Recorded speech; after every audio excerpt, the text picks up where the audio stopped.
her boyfriend ran her over with his car. This one is really, really heartbreaking. It's the case of Sophie Ringquist. And it's one of those cases that was so preventable and it makes you sick to think about it. I do need to give a quick trigger warning for the unaliving of a minor. Please take care of yourself, your mental health matters.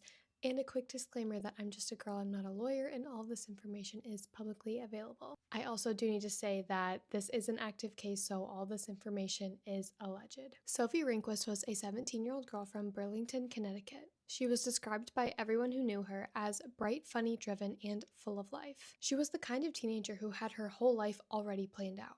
She was taking college courses while she was still in high school. She taught swimming lessons to little kids, she loved hanging out with her friends and family, and she loved going to the gym. She had this big, warm personality, and everyone said she was fierce in the best way.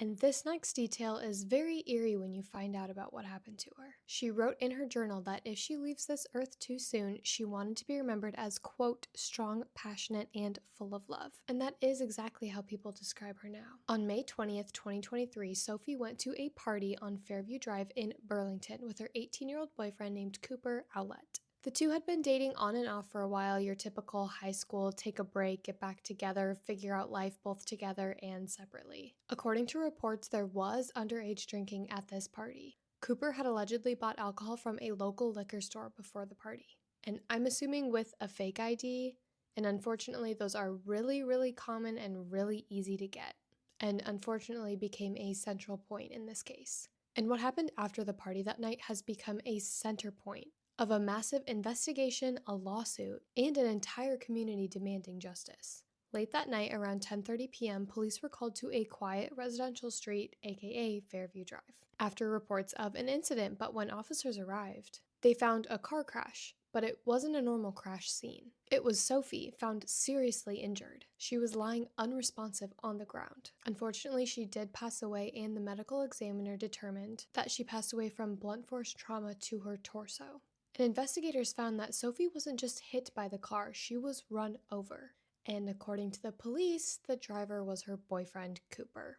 He was arrested more than a year after Sophie's passing, after this incident in July of 2024.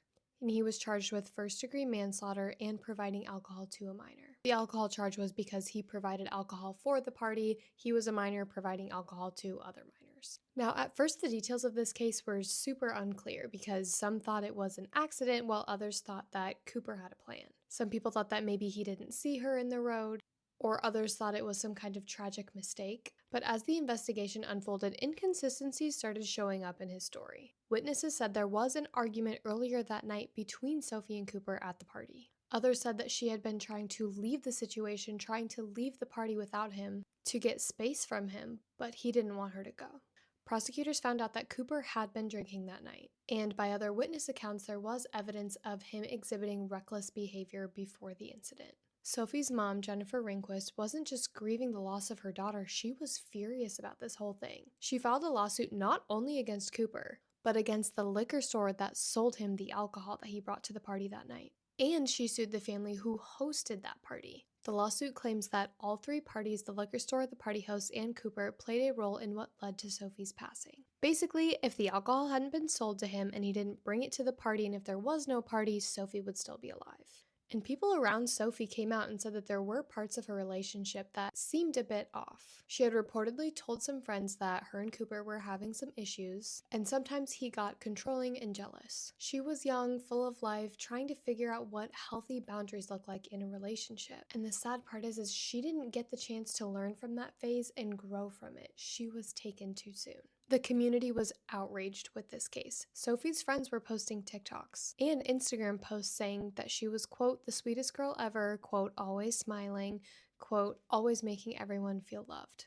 Her school held a vigil and hundreds of people showed up to honor her. They wore pink and purple, which were her favorite colors. And her friends said that Sophie would have been so proud to see how many people came and showed up for her and how many people cared about her. And what's super gut-wrenching is, like I said before, what she wrote in her diary very soon before her passing. She had written that she wanted to be remembered as strong, compassionate, and full of love. And writing that so close to when your life was actually taken is very, very eerie to me. She also wrote in her journal that she wanted to have a happy family one day and that she wanted to make a difference, and in a way, she kind of has. Her story is now part of a growing movement calling for accountability in cases involving underage drinking, teen violence, and relationships that turn toxic before anyone actually realizes how bad they've become. And as for Cooper, he pleaded not guilty to all charges. This case is still ongoing, and Sophie's family is fighting for justice every day. Her mom has been very vocal about wanting tougher laws to prevent tragedies like this one from happening again. It's one of those cases where you can feel the ripple effect. A girl who did everything right.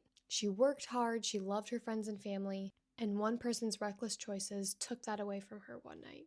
That is everything I have on this case. I would love to hear your thoughts in the comments. Do you think Cooper is guilty? Do you think he did it? Or do you think it was someone else, that Sophie left the party and then someone else came and didn't see her on the road or something? Let me know your thoughts and theories. I post true crime videos just like this one, so if you like this type of content, follow so you don't miss my next video, and please stay safe out there because you never know what's right around the corner.